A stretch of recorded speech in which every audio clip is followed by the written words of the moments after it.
মানুষগুলো আজকে অসহায়। এই মানুষগুলোকে নিয়ে রাজনীতি সব দল করতে পারে, আইএসএফ করতে পারে, বিজেপি করতে পারে, সিপিএম করতে পারে, কংগ্রেস করতে পারে, এসইউসিআই নকশালরাও করতে পারে।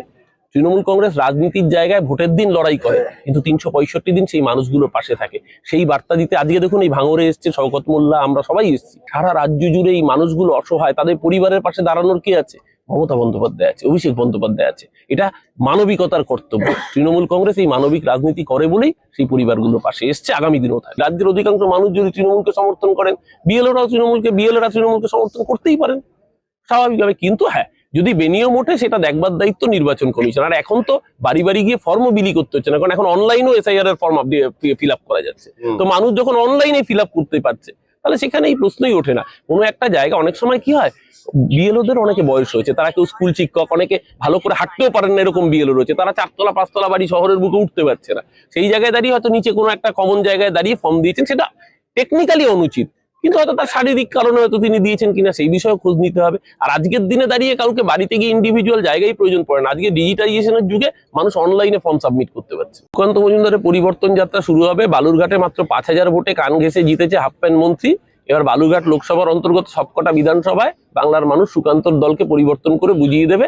মানুষ এই পরিবর্তন যাত্রাকে উল্টো পরিবর্তন হিসেবে দেখছে, মানে বিজেপির যে কটা আসন রয়েছে উত্তরবঙ্গে সেগুলোকে বিজেপিকে মুছে দেবে। কারণ যে উত্তরবঙ্গে বন্যার পরে বিজেপির নেতাদের দেখা যায়নি, যে উত্তরবঙ্গে বন্যার পরে মমতা বন্দ্যোপাধ্যায়কে পেয়েছে, কিন্তু বিজেপির নেতাদের শুভেন্দু অধিকারী কবার গেছে উত্তরবঙ্গে ত্রাণ নিয়ে?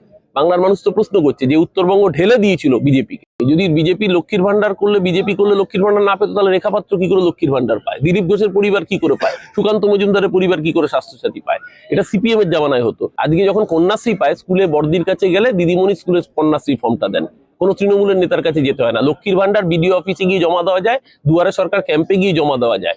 আর যদি শুভেন্দু এত বড় বড় ডায়লগ দিয়ে থাকে, ময়নার কোনো একটা পার্টিকুলার অঞ্চলে যে ঘটনা ঘটেছে, আপনারা জানেন লক্ষ্মীর ভান্ডারে সিঙ্গেল অ্যাকাউন্ট হোল্ডার হতে হয়। এক্ষেত্রে পার্টিকুলার যে 3-4টি অভিযোগ এসে দেখা যাচ্ছে, তাদের প্রত্যেকেরই জয়েন্ট অ্যাকাউন্ট ছিল, যার ফলে অটোমেটিক্যালি টেকনিক্যাল কারণেই সেটা রিজেক্ট হয়েছে, কারণ সিঙ্গেল অ্যাকাউন্ট হোল্ডার না হলে লক্ষ্মীর ভান্ডারে টাকা ঢোকে না। অশিক্ষিত শুভেন্দু নিজেই জানে না, যদি লক্ষ্মীর ভান্ডার নাই পেত, নন্দীগ্রামের বিজেপির নেতা কর্মীদের বাড়ির বউরা কি করে লক্ষ্মীর ভান্ডার পাচ্ছে? পায় বলেই শুভেন্দুকে ঘোষণা করতে হচ্ছে যে ওরা এলে নাকি 2500 টাকা করে দেবে। ফর্ম ফিল আপ তো করতে হবে মানুষকে। অভিষেক বন্দ্যোপাধ্যায় পরিষ্কার বলেছেন, আমরা লড়াইটা আদালতে বুঝবো, গণ আন্দোলনের মাধ্যমে বুঝবো, কিন্তু যদি ফর্মই ফিল আপ না করে, তাহলে তো সেই মানুষের ভোটাধিকারই থাকবে না। এটাই তো বিজেপি চায়, এটাই তো সিপিএম চায়।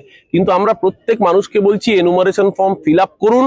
ফিল আপ করে যদি বৈধ ভোটারের নাম বাদ দেয়, তার বিরুদ্ধে আদালতে সর্বশক্তি দিয়ে লড়াই হবে, তার বিরুদ্ধে রাজপথে লড়াই হবে। কিন্তু ফর্মটা ফিল আপ করবেন, কারণ বিজেপি চায়, সিপিএম চায় যাতে মানুষ ফর্ম ফিল আপ না করে। ফর্ম ফিল আপ না করলে অটোমেটিক্যালি আপনার নাম বাতিল হয়ে যাবে।